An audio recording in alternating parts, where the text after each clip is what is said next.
process outsourcing, that is KPO, knowledge process outsourcing. इसके अंदर KPO is function related to knowledge and information outsourced to the third party services providers. इसका ना जितना बड़ा benefit है ना उतना बड़ा ड्रॉबैक है. KPO is subset और सब सेगमेंट ऑफ BPO. ऑब्जेक्टिव्स ना बच्चों, objectives. KPO involves outsource core function. core मतलब important.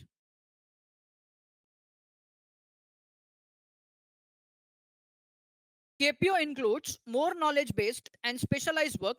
It helps in value addition. Sir इसका मतलब क्या? चलो यहाँ पे ध्यान दो. देखो बीपीओ में कॉस्ट सेव होता है, केपीओ में हर बार कॉस्ट सेव होगा, it is not possible. KPO में हर बार कॉस्ट सेव होगा, इट इज नॉट पॉसिबल. तो हाउ? सर जरा एग्जांपल दो. चलो मैं एक एग्जांपल देता हूँ. सपोज मेरे कंपनी के अंदर एक एम्प्लॉय है, कंपनी के अंदर एक एम्प्लॉय है, उसको मैं 12 मंथ्स का एग्जांपल दे रहा हूँ, उसको मैं 12 मंथ्स का 5 लाख रुपीस ले रहा हूँ. ज्यादा अमाउंट हो गया, 5 लाख नहीं रहे, 3 लाख रुपीस दे रहा हूँ. एग्जांपल दे रहा हूँ. एक लॉयर है, वो लॉयर है, 3 लाख रुपीस दे रहा हूँ, बट लिमिटेड नॉलेज. लॉयर का एग्जांपल नहीं लेते, हम एग्जांपल लेते हैं अकाउंटेंट का. बड़ी कंपनी, अच्छी कंपनी है, ओके. अब इसके पास लिमिटेड नॉलेज. अब मैंने एक बहुत बड़े चार्टर्ड अकाउंटेंट को हायर किया, चार्टर्ड अकाउंटेंट को हायर किया. वो बोलता है मैं साल का 5 लाख रुपया लेगा, साल का 5 लाख रुपया लेगा. अब तो बोलेंगे सर इसमें कॉस्ट तो बढ़ गया अपना, अपने को बेनिफिट क्या है? लेकिन इसमें अपने को बेनिफिट है. क्या बेनिफिट है जरा बताओ, क्या बेनिफिट है? 5 लाख रुपया तो गया, उसका कोई जरूर, उसका कोई नहीं है. Yes, exactly.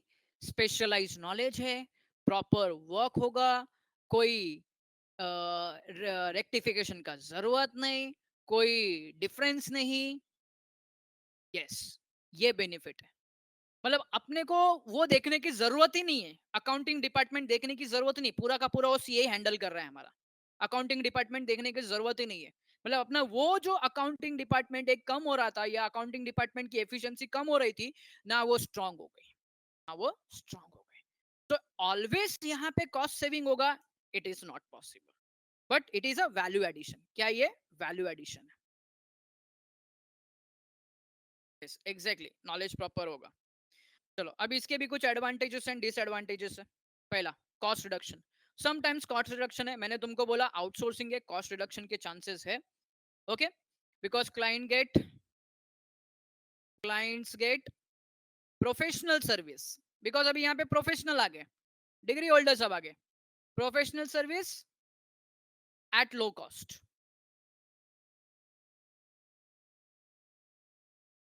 लो कॉस्ट. नेक्स्ट है स्किल्ड एम्प्लॉयज. ओके, सो अपना business organisation can get a skilled employees, भले ही दूसरे का है बट स्किल्ड एम्प्लॉयज है. Next, higher services at lower cost. ये भी ऑलरेडी हम लोग ने डिस्कस कर दिया. अभी इसके वजह से एक बेनिफिट क्या हो जाएगा कि अगर हम लोग ये चीज किसी और को दे रहे हैं, जैसे किसी एक फर्म को दे रहे हैं, अब वो फर्म जैसे अभी फॉर एग्जांपल अकाउंटिंग का काम, अभी अकाउंटिंग का काम मैं भी कर सकता हूँ, बट वही अकाउंटिंग का काम मैंने फर्म को दे दिया. अब वो फर्म के अंदर 10 एम्प्लॉयज काम कर रहे हैं, तो इसके वजह से क्या हो जाएगा, एम्प्लॉयमेंट भी बढ़ जाएगा. उसकी वजह से एम्प्लॉयमेंट भी, जैसा मैं एक एग्जांपल देता हूँ, अगर अमेरिका वाला सब लीगल वर्क इंडिया में दे, अमेरिका वाला सब लीगल वर्क इंडिया में दे. अब इंडिया में लॉ और लीगल वर्क डिफरेंट डिफरेंट होते हैं, अलग अलग डिपार्टमेंट के लीगल वर्क हो सकते हैं. तो अलग अलग डिपार्टमेंट के लीगल वर्क मतलब अलग अलग लोगों को क्या मिलेगा, एम्प्लॉयमेंट मिलेगा. क्या मिलेगा, एम्प्लॉयमेंट मिलेगा. Flexibility in HRM. Flexibility in HRM का मतलब क्या, we can get different types of employees और डिफरेंट लेवल्स ऑफ एम्प्लॉयज. हम बार बार एम्प्लॉयज को क्या कर सकते हैं, दूसरे दूसरे एम्प्लॉयज को हायर कर सकते हैं. ये बराबर नहीं, अगर सपोज ये एम्प्लॉयज जैसे फॉर एग्जांपल ये बराबर नहीं है तो दूसरे को हायर करेंगे, दूसरा नहीं बराबर तो तीसरे को हायर करेंगे. So we have a flexibility in HRM. अब आता है लिमिटेशन. भाई साहब सबसे पहला पॉइंट है सिक्योरिटी इशू. Security issue.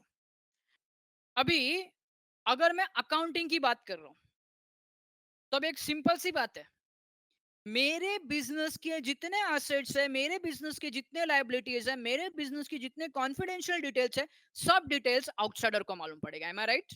क्योंकि अगर मेरे को प्रॉपर अकाउंटिंग कराने का, तो मेरे को सब डिटेल भेजना पड़ेगा, मेरे को सब डिटेल भेजना पड़ेगा। तो ये मेरा सिक्योरिटी है, मेरे इसके लिए थ्रेट है एक। यस, बराबर, मेरे को सब डिस्क्लोज करना पड़ेगा, I have to disclose.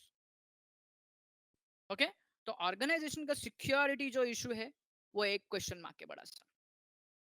After that, quality of work. ये भी नेक्स्ट पॉइंट आता है, क्वालिटी ऑफ वर्क। समटाइम्स नाम बड़े दर्शन छोटे, अब उनको काम दे दिया बट नॉलेजेबल पर्सन है ही नहीं, सीए है बट अकाउंटिंग का नॉलेज नहीं है, तो poor quality. Time consuming, sometimes ये भी प्रॉब्लम हो सकता है, जैसा मैंने लास्ट लेक्चर में एग्जांपल दिया। अभी अकाउंटिंग का ही काम कर रहे हैं और 10 अलग अलग कंपनी से काम लेके रखे, वर्कलोड बढ़ गया, वर्कलोड बढ़ गया। अभी हमने उनको काम दे दिए, अब वो अपने हिसाब से मैनेज करके काम करेंगे, वर्कलोड बढ़ गया तो उसके अंदर टाइम कंज्यूमिंग का प्रॉब्लम भी आ सकता है, बिकॉज हम लोग को क्विक डेटा नहीं मिलेगा। जैसे अभी फॉर एग्जांपल बोलो, अभी जैसे मेरे कंपनी का कोई एम्प्लॉय काम कर रहा है, अगर मैं उसको बोलेगा ये जरा चेक कर विकास सर ने कितना घंटे काम किया, या विकास वर्मा ने कितने घंटे काम किया, तो तुरंत निकल के देगा, तुरंत निकल के देगा, इतने घंटे काम किया, इतना सैलरी है उसका। लेकिन अगर वही चीज मैं किसी और को काम करने को, किसी और को दूं कि भाई कितना काम करेगा, तो उसको मैं फोन करेगा, वो मेरे को चेक करके बताएगा इतने घंटे काम किया, इतनी इसकी सैलरी है। तो it would be time consuming, because information time पे नहीं मिलेगा मेरे को। whenever I require, I can't get information immediately, immediately नहीं लेगा, मैं नहीं मिल सकता मेरे को। नेक्स्ट है लैक ऑफ कम्युनिकेशन, ये पॉइंट तो ऑलरेडी आता है, due to cultural barriers, language barriers, legal terms, ये सब दुनिया भर की वजह से क्या होता है, lack of communication. And the last point, language barriers, India China, पांग चुंग चुंग क्या क्या बोलते हैं कुछ मालूम नहीं पड़ेगा अपने को, बराबर है कि नहीं? और सर उनके नाम बोलने को अपने को नहीं आते, उनकी लैंग्वेज क्या समझेंगे? तुमने कभी देखा है क्या, जब इंडिया चाइना में जाता है और जब साउथ कोरिया नॉर्थ कोरिया में जाता है, तो एक ट्रांसलेटर बाजू में घूमते रहते हैं, इंडिया और बाजू में, देखते हो क्या?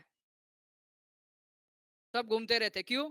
वो उसके वजह से हम क्या बोल रहे हैं उसको समझेगा नहीं, वो क्या बोल रहा है हमको समझेगा नहीं, तो बाजू में किसी को रखना पड़ता है कि भाई इसने भाई ने क्या बोला है। हाँ, वो बड़ी बात है, क्या बोला कुछ समझेगा नहीं। अरे इंडिया में ही देखो ना, इंडिया में देखो, अभी मैं मुंबई में है, मैं मुंबई में है, मेरा फॉर्म है, अभी मैंने आउटसाइडर को किसी को काम दे दिया, वो तमिल में टाइप करके दे रहा है मेरे को, तो मेरे को क्या समझेगा, क्या इन्फॉर्मेशन समझेगा मेरे को? कुछ नहीं समझेगा। तो लैंग्वेज बैरियर भी एक लिमिटेशन है इसका। ओके, चलो, एडवांटेजेस डिसएडवांटेजेस। हाँ बस, कंट्रोल योर फीलिंग्स बच्चों, कंट्रोल योर फीलिंग्स। आगे, अब लास्ट है लीगल प्रोसेस आउटसोर्सिंग। देखो बच्चों, आउटसोर्सिंग में जहां पे भी लीगल वर्ड आ गया, लीगल डॉक्यूमेंट या लीगल टर्म्स इन्वॉल्व हो गए, उसको हम लोग बोलेंगे एलपीओ। क्या बोलेंगे? एलपीओ। तो LPO is a type of KPO, देखो वापस आया, LPO it is a type of KPO that is a specific to legal services ranging from drafting legal document, performing legal research to offering advice। Sir ये सब का मतलब क्या? Drafting मतलब क्या? ड्राफ्टिंग मतलब एक रफ लीगल डॉक्यूमेंट बना के देने का। आप देखो, आप कभी भी आप लॉयर के पास जाओ कुछ एफिडेविट और सब बनाने के लिए, तो एक आपको एक ड्राफ्ट डॉक्यूमेंट बना के देता है, फर्स्ट चेक, आप पहले उसको चेक करो, एक रफ डॉक्यूमेंट बना के देता है, आप उसको पहला चेक करो, जब आप उसको अप्रूवल करते हैं तब जाके वो फाइनल डॉक्यूमेंट बनाता है, तब जाके वो फाइनल डॉक्यूमेंट, जिसको बोलते हैं प्रूफ रीडिंग भी बोलते हैं, जिसको sometime proof reading, proof reading. Same, अभी जैसे सपोज एग्जांपल दे रहा हूं, ऐसा होता नहीं है, एग्जांपल दे रहा हूं, यूएसए की यूएसए की पार्लियामेंट ने इंडिया के एक लॉयर फर्म को या लीगल फर्म को या जो लीगल सर्विसेज प्रोवाइड करते हैं फर्म को बोला, हमको ऐसे ऐसे कानून बनाने के हैं, लॉ बनाने के हैं ना, आप मेरे को एक बताओ कि किस तरीके से लॉ बना सकते हैं। छोटा सा एग्जांपल ले रहा हूं, किस तरीके से लॉ बना सकते हैं, किस तरीके से लॉ बना सकते हैं? तो अभी इंडियन कंपनी उसके ऊपर रिसर्च करेंगे, एंड रिसर्च करने के बाद में इंडियन कंपनी उनको एडवाइस करेगी, इस तरीके से लॉ बनाते। तो जो ये आउटसोर्स किया है इसको हम लोग बोलते हैं एलपीओ। क्या बोलेंगे? एलपीओ। तो LPO refers to practice of law firm or corporation obtaining legal support services from an outsider law firm or legal support service from company। जैसा मैं एक छोटा सा एग्जांपल देता हूं, जैसा अभी अंबानी है। अंबानी है, अगर अंबानी ने अपने ही कंपनी के अंदर लॉयर्स की एक टीम बनाई है, तो वो उनके एम्प्लॉय हो गए, वो उनके एम्प्लॉय हो गए। लेकिन अभी अगर कोई लीगल प्रोसीजर है या कोई लीगल एडवाइस चाहिए, तो अंबानी साहब क्या करते हैं? अंबानी साहब ने एक फर्म को अपॉइंट करके रखा है, एक फर्म के साथ कॉन्ट्रैक्ट किया है कि मेरे जो भी लीगल वर्क होंगे भाई वो तुमको संभालने का है। आप मूवीज वगैरह में देखते रहेंगे, एक एम्प्लॉय बार बार आज, सॉरी, एक लॉ कुछ भी होता तो उन लोग फोन करते, मेरे लॉयर से बात करो, मेरे इससे बात करो, मेरे उससे बात करो। ओके, उनके साथ में कॉन्ट्रैक्ट किया, कुछ भी लीगल वर्क है तो लॉयर से बात करने का, वो तुमको बस समझा देगा क्या करने का है। ओके, तो अंबानी साहब ने क्या किया? अंबानी साहब ने बाहर एक फर्म को अपॉइंट कर, एक फर्म के साथ में कॉन्ट्रैक्ट करके रखा है कि हमारे कंपनी के जो भी लीगल वर्क होंगे, वो लीगल वर्क, लीगल पेपर बनाने से लीगल एडवाइस तक का सब काम तुमको देते हैं, सब काम तुमको करने का। ओके, चलो आगे। इसके भी कुछ बेनिफिट्स एंड एडवांटेजेस, डिसएडवांटेजेस भी है इसके भी। पहला, कॉस्ट सेविंग। ये तो बताने की जरूरत नहीं, बार बार हम लोग पढ़ चुके हैं कॉस्ट सेविंग क्यों। तो सिंपल सी बात है, इसका one of the main function cost saving है। High level talent, so because of external vendors मतलब जो हम लोग को सर्विस प्रोवाइड कर रहे हैं, वेंडर्स, उसके पास से we can get the higher level of knowledge. Combination of in house and external talent. In house and external talent मतलब कुछ हम बोले, कुछ तुम बोलो, कुछ काम हम करते हैं, कुछ काम तुम करते हैं। हमारे पास भी कुछ ऐसे एम्प्लॉयज है जो लीगल वर्क देखते हैं, तुम्हारे पास भी कुछ लीगल वर्क है, तुम दोनों मिलके काम करो। That is the best combination. कुछ सजेशन तुम दो, कुछ सजेशन हम देते। नेक्स्ट है फ्लेक्सिबल स्टाफिंग। ये भी पॉइंट है, हम किसी को भी कभी भी अपॉइंट कर सकते हैं। अब फ्लेक्सिबल स्टाफिंग है तो इसके वजह से ओवरहेड कम होगा। या तो हो सकता है समटाइम्स में कम कम लोगों को अपॉइंट करूं, जैसे कम समटाइम्स में क्या करूं, 10 लोगों को अपॉइंट करूं, समटाइम्स में 2 लोगों को अपॉइंट करूं। अभी मेरे को जैसे अभी फॉर एग्जाम्पल अभी पैंडमिक में देखो, पैंडमिक में देखो आईटी प्रोफेशनल्स की डिमांड बढ़ गई, आईटी प्रोफेशनल की डिमांड बढ़ गई। अब मेरे को डिफरेंट डिफरेंट ऐप चलाने का है, डिफरेंट डिफरेंट ऐप। तो अभी ये ड्यूरेशन में मैंने 5 लोगों को हायर किया, 5 लोगों को हायर किया।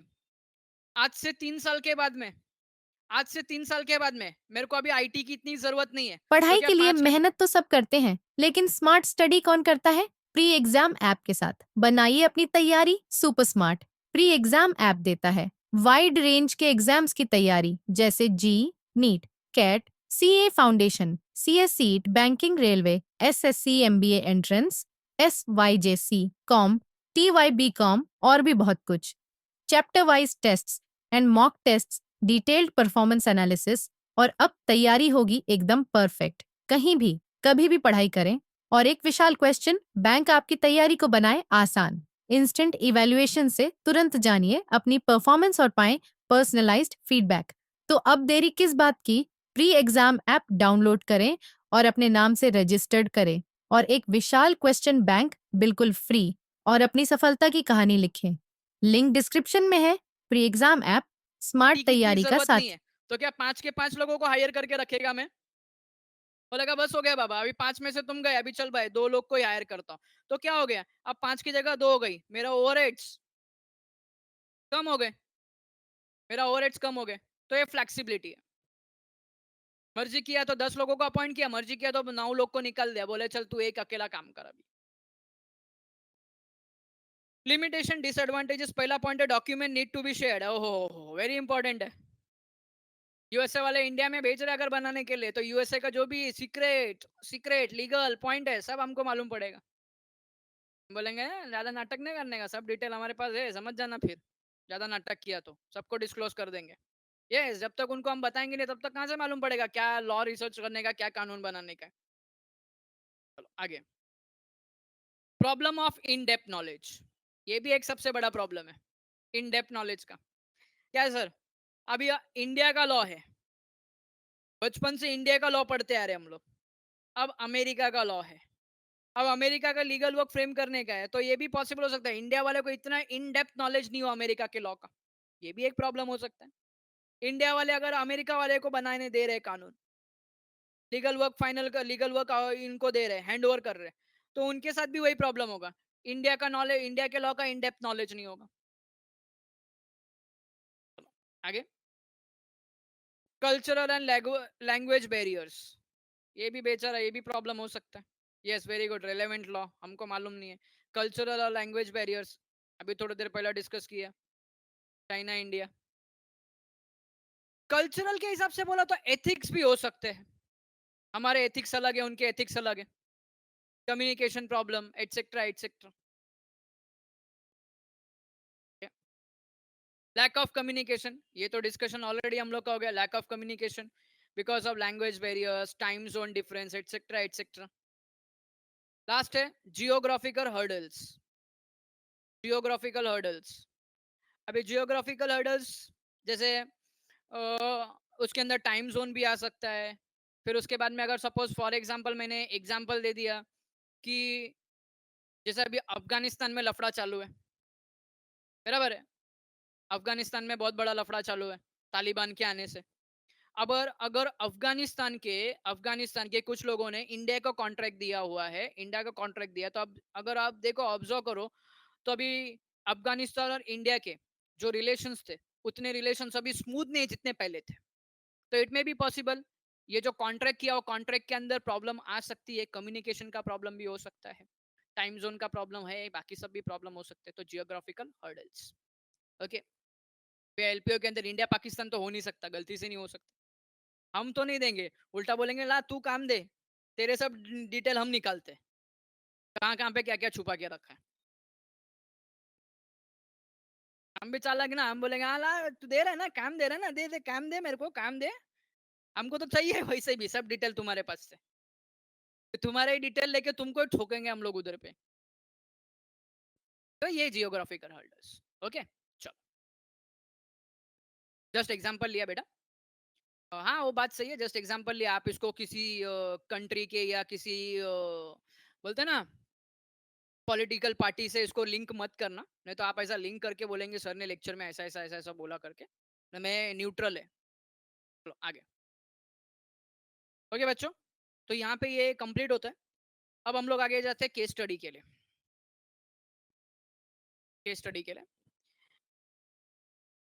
क्वेश्चन रीड कर रहा हूँ, आंसर फटाफट दो, जितना जल्दी कंप्लीट हो गया उतना जल्दी लेक्चर ओवर होगा अपना। अभी सबसे पहला फर्स्ट की बात करते हैं। जब आंसर देने बोलूंगा ना तब आंसर देने का स्टार्ट करना बेटा, थोड़ा शांति रखना, थोड़ा शांति रखो, नहीं तो क्या होता है ना पोपट हो जाता है अपना। फिर मैं क्वेश्चन नंबर 1 पूछूंगा, नहीं क्वेश्चन नंबर 2 पहले पूछेगा, क्वेश्चन नंबर 1 का आंसर टाइप करके तुरंत भेज देते, तो ऐसा पोपट हो जाता है, अच्छा नहीं लगता है वैसा। चलो, अब I purchase some gifts article online from www.flipkart.com। चलो, फ्रेंड के बर्थडे रहेगा, फ्रेंड का खरीदा रहेगा भाई, फ्रेंड का birthday. Eight the same time Sheetal purchase gift from ebay.com। ध्यान देना, शीतल ने गुड्स परचेज किया ईबे से, अभय ने परचेज किया फ्लिपकार्ट से। अब अपना पहला क्वेश्चन है, which website is related to C2C, consumer to consumer, okay. जाग रहे सब लोग मस्त। ebay.com, it is C2C। तो सर अगर ebay.com C2C है तो बट ऑब्वियस B2B तो अपना क्या होगा, फ्लिपकार्ट, फ्लिपकार्ट.com। तो उसका आंसर तो फ्लिपकार्ट ही आना चाहिए। चलो, श्रद्धा का मेरे को लगता है ईबे अभी आंसर आ रहा है। अब इसका आंसर दो तो जान जाओ कि तुम लोग है ना मस्त जाग रहे। What first step does Abhay need to follow,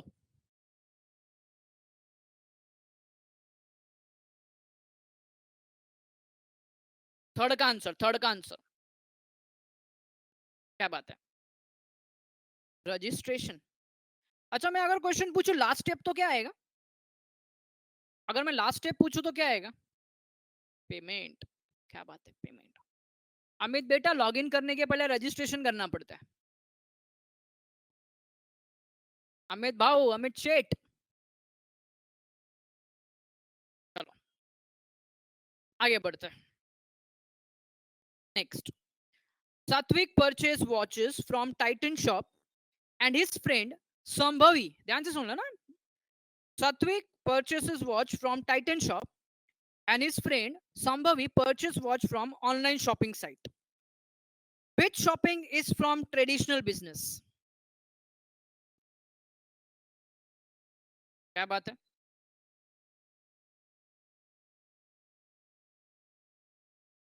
Titan shop.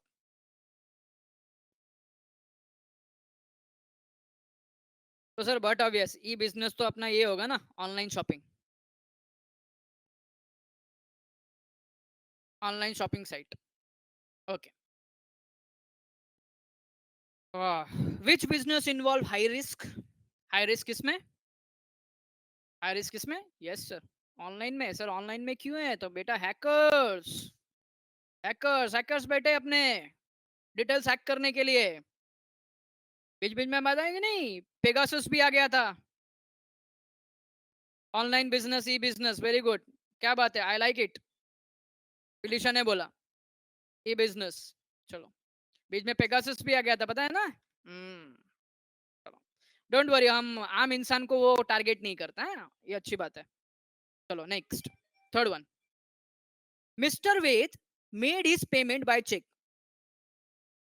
Eight the same time mister Shlok made his payment by fund transfer. Ved ने पेमेंट किया चेक से, श्लोक ने पेमेंट किया फंड ट्रांसफर से। ओके, तो whose payment is related to traditional business? हे, मीर का पोपट हो गया। मीर का पोपट हो गया। मीर का ने सिद्धार्थ का पोपट हो गया। ये प्रेम का भी पोपट हो गया। Yes, traditional business. तो mister Shlok's payment by cheque, mister Shlok's payment by check.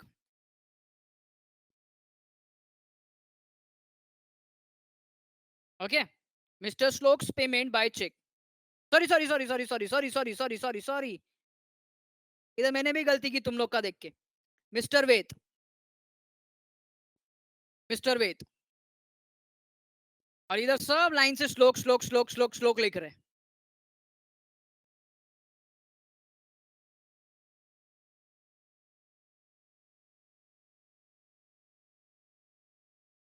ए, मेरा पोपट नहीं है, मैं तो तुम्हारा देख के गलती से लिखा उधर पे।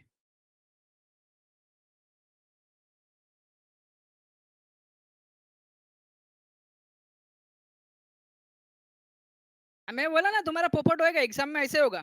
चलो, हुज पेमेंट इज फास्टर, तो बट ऑब्वियस सर श्लोक का by fund transfer, by fund transfer. चलो लास्ट का answer, whose payment is related to e business. Whose payment, whose payment, नाम पूछा बेटा, श्लोक, मिस्टर श्लोक, मिस्टर श्लोक। ओके, सो यहाँ पे अपना चैप्टर नंबर 5 भी और होता है बच्चों। कल के लेक्चर में ध्यान से सुनो, कल के लेक्चर में, कल के लेक्चर में हम लोग वो ऐप के बारे में डिस्कस करेंगे, इंस्टॉल कैसा करने का, क्या करने का है, वो डिस्कस करने वाले हैं। तो लेक्चर मिस मत करना, तो बाद में तुम लोग को बहुत क्वेरीज आते हैं, समझा क्या। तो कल मैं वो डिस्कस करने वाला, डोंट वरी। वो लेक्चर है ना, कल संडे है, कल सैटरडे है ना, तो वो लेक्चर ज्यादा नहीं, आधे घंटे का लेक्चर होएगा। अपना जो ओसीएम का लेक्चर है ना, वो आधे घंटे का लेक्चर होएगा। क्वेश्चन 3-2 आंसर, 3-2 क्या बेटा? आईवी ने बोला सर क्वेश्चन 3 सेकंड आंसर। बेटा सेकंड आंसर ये है ना, ट्रेडिशनल बिजनेस, मिस्टर वेद का बाय चेक। आईवी,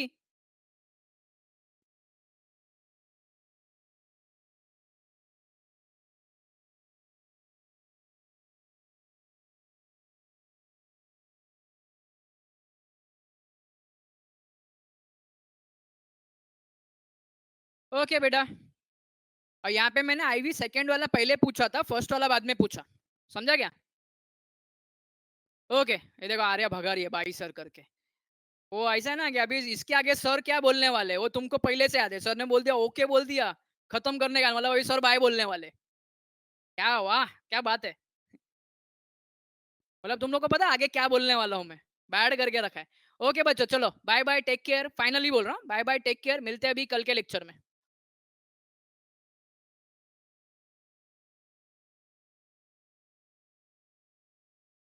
ओके बेटा दीप ऑल द बेस्ट कॉलेज के एग्जाम के लिए। हाँ अभी इन ट्रांजिट है क्या बात है। अभी जिसके भाई इन ट्रांजिट है उनको एडवांस में बाय। चलो बाय बाय।